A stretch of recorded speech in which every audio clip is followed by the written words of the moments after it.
नमस्कार दोस्तों, कैसे हैं आप सभी लोग। उम्मीद करता हूँ कि आप सभी लोग अच्छे होंगे, स्वस्थ होंगे, मस्त होंगे, उदित रहिए, मुदित रहिए, स्वस्थ रहिए। तो दोस्तों, आज है महाशिवरात्रि का ये पावन पर्व। महाशिवरात्रि के दिन हम लोग उपवास आदि, व्रत आदि रखते हैं, लेकिन क्यों? क्योंकि आज माता पार्वती और भगवान शिव का विवाह हुआ था। लेकिन इसके पीछे की एक छोटी-सी जुड़ी हुई कथा भी है, जो मैं आप लोगों को बताता हूँ।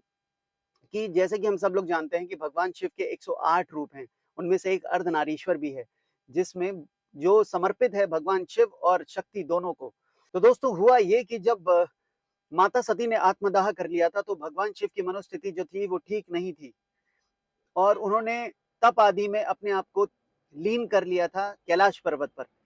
और इसी को देखते हुए, इसका फायदा उठाते हुए एक राक्षस था जिसका नाम था ताड़ासुर।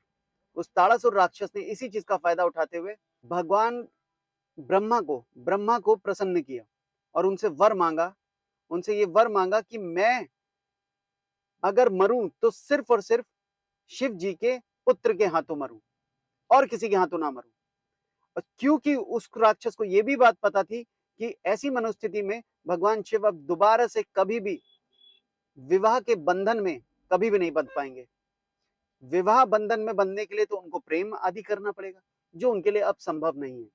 और इसी का फायदा उठाते हुए उसने ब्रह्मा को प्रसन्न किया और ब्रह्मा से ये वर मांगा कि मैं अगर मरूं तो सिर्फ और सिर्फ शिव जी के पुत्र के हाथों मरूं।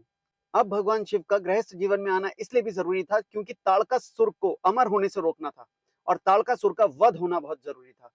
लेकिन हो तो कैसे हो, कैसे शिव जी के हृदय में प्रेम उत्पन्न हो, इसलिए कामदेव को उनके समीप भेजा गया और ये कहकर भेजा गया कि भगवान शिव के, महादेव के हृदय में प्रेम प्रेम उत्पन्न किया जाए।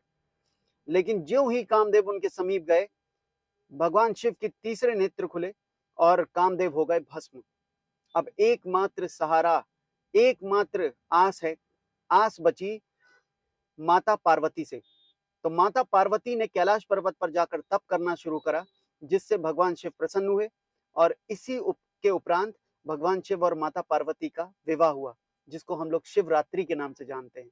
और उनके उपरांत, इसके उपरांत उनको एक पुत्र की प्राप्ति हुई, जिसको हम लोग कार्तिकेय के नाम से जानते हैं। और कार्तिकेय ने ही फिर ताड़कासुर का वध किया। तो बोलो शिव शंभू भोले बाबा की जय हो।